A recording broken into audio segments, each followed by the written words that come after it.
আয়াত ৯১ إنما يريد الشيطان أن يوقع بينكم العداوة والبغضاء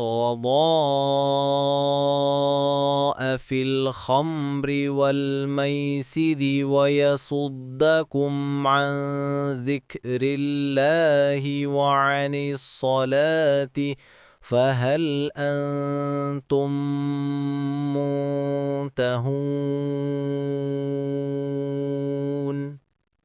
অনুবাদ: শয়তান তো চায় মদ ও জুয়া দ্বারা তোমাদের মধ্যে শত্রুতা ও বিদ্বেষ ঘটাতে এবং তোমাদেরকে আল্লাহর স্মরণে ও সালাতে বাধা দিতে।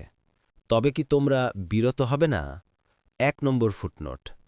তাফসির: ইবনে আব্বাস রাদিয়াল্লাহু আনহুমা বলেন, রাসূলুল্লাহ সাল্লাল্লাহু আলাইহি ওয়াসাল্লাম বলেছেন, যাই বিবেকশূন্য করে তাই মদ, আর সমস্ত মাদকতাই হারাম। যে ব্যক্তি কোনো মাদক সেবন করল ৪০ প্রভাত পর্যন্ত তার সালাত অসম্পূর্ণ থাকবে। তারপর যদি সে তওবা করে তবে আল্লাহ তার তওবা কবুল করবেন, এভাবে চতুর্থবার পর্যন্ত। যদি চতুর্থবার পুনরায় তা করে তখন আল্লাহর ওপর হক হয়ে দাঁড়ায় তাকে তিনাতুল খাবাল থেকে পান করানো। বলা হল, হে আল্লাহ রাসূল, তিনাতুল খাবাল কি?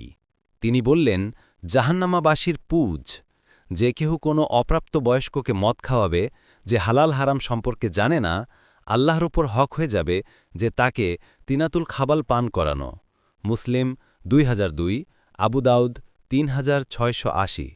অন্য হাদিসে এসেছে, রাসূলুল্লাহ সাল্লাল্লাহু আলাইহি ওয়াসাল্লাম বলেছেন, যে ব্যক্তি মদ খেতে অভ্যস্ত হয়ে গেল এবং তওবা না করে মারা গেল, সে আখিরাতে তা পান করতে পারবে না।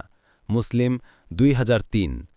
আবু সাঈদ খুদরি রাদিয়াল্লাহু আনহু বলেন, রাসূলুল্লাহ সাল্লাল্লাহু আলাইহি ওয়াসাল্লাম বলেছেন, অনুগ্রহের খোঁটাদানকারী, পিতামাতার অবাধ্য এবং মদ্যপানে অভ্যস্ত ব্যক্তি জান্নাতে প্রবেশ করবে না। নাসাই ৫৬৭২।